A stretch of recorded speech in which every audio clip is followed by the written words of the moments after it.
Before each day begins in the Nebraska legislature, someone is asked to be the chaplain of the day.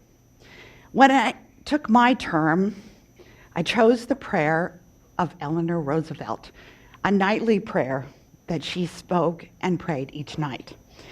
And I want to read you that prayer. It reads, "Our Father, who has set a restlessness in our hearts and made us all seekers, after which we can never be fully find.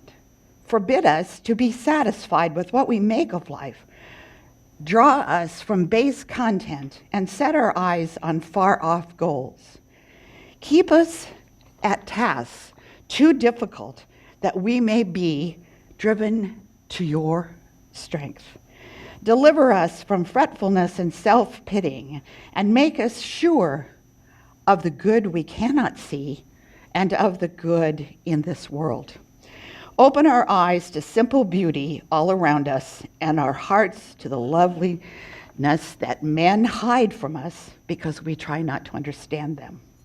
Save us from ourselves and show us a vision of the world made new." Eleanor had a sad childhood and often described as a complicated marriage. In spite of that unhappiness and disappointment, she became a strong activist for human rights and issues for children and women. She was truly an inspirational leader. She was a fighter. And when I was asked to participate in this presentation, and a question was, "Do you think of yourself as a fighter?" And I instantly said, "Yes, I do." Because politics has been a part of my life since high school and college student government in the 1960s, a turbulent age, an age of protests and societal change that influenced my attitudes. If one did not think something was going well, we worked to change it. We didn't just accept what was there. When I became a mom, I started thinking of issues in terms of my own children. How could I make life better for them, the world better for them? Thankfully, Andy and Carrie are very independent thinking and have found very fulfilling lives in spite of growing up in a family with an elected official as a mother. I went to the legislature committed to long-term solutions and giving a voice, particularly to children. I would have to say that I am most proud of the fact that what we wanted to put into place was policies to get people what they needed. Looking back over my legislative tenure, I'm most proud of what we accomplished in the battle for prenatal care.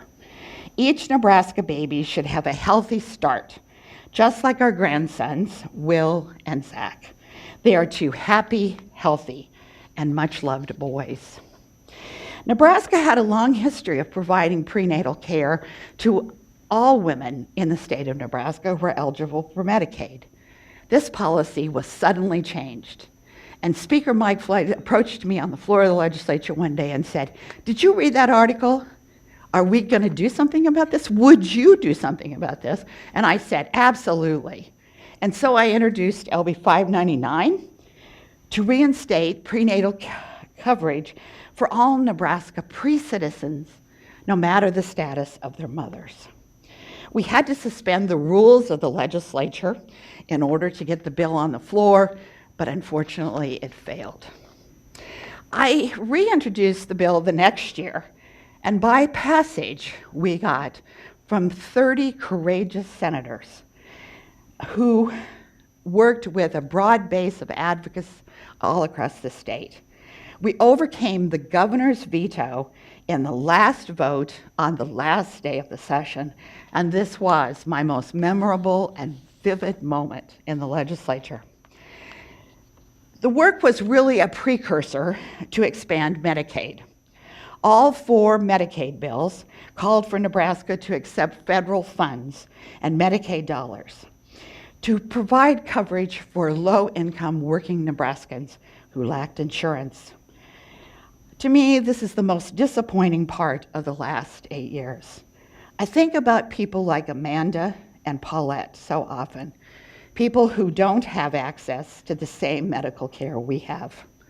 Amanda is a young woman who testified many, many times, every hearing, on support of Medicaid expansion. She has a number of very complex health problems, and while she can go to the emergency room for an immediate care, she has difficulty because of the long-term chronic health conditions that she suffers from. When Medicaid expansion failed the first time, many asked me what I was going to do about it, and I said, well, not a question. We'll reintroduce the bill. Each time, the bill was changed to be different, to address concerns, to find common ground. Nebraska Appleseed and a legion of advocates will continue to fight for this program for Nebraskans. One of my colleagues, Senator Glore, pointed out that past experiences get you to the door of the legislature, but you can't rest on your laurels. I have found that if you want to accomplish something, you have to be willing to adapt, build relationships, and remain steadfast to your values and your principles. After 24 years as an elected official, 16 years on the Lancaster County Board and 8 in the legislature, my time as an elected official will end at the end of this year when my successor is sworn in. My name is Kathy Campbell, but you're not going to see my name on any yard signs. I'm not sure what the future holds for me, but definitely renewing friendships and attacking that stack of books in my den and spending more time with our grandsons. This picture was taken this past Sunday at Zach's baptism. All of my experience have come together, and what has brought me to this day.